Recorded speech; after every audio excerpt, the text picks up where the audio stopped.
Welcome to this Delft Stack tutorial video. In today's video, we'll learn how to select multiple items on a Mac using only the keyboard. This works for files, folders, photos, PDFs, and almost anything inside Finder. And once you learn these shortcuts, navigating macOS becomes much faster. First, open Finder and go to any folder with files in it. Click once on any file so Finder knows which item you want to start from.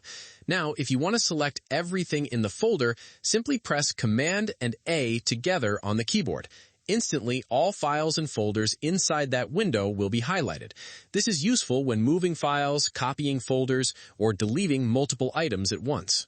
Now, let's say you only want to select certain files instead of everything. Start by selecting one file with the arrow keys on your keyboard. Then hold Command. While holding Command, use the arrow keys to move around the folder.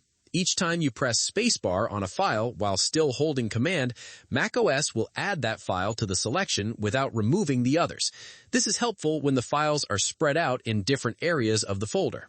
If this video is helping you so far, please like the video and subscribe to Delft Stack for more quick Mac and iPhone tutorials. Another useful method is selecting files in a continuous line. Click or select the first file, then hold the Shift key. Now use the up arrow or down arrow keys. You'll notice macOS starts selecting everything between the first file and the direction you move. This is the fastest way to select a group of files that are next to each other. Now here's a useful trick many new Mac users miss. If you accidentally select a file you don't want, hold Command again and press spacebar on that file to remove it from the selection without clearing everything else. This saves a lot of time compared to starting over.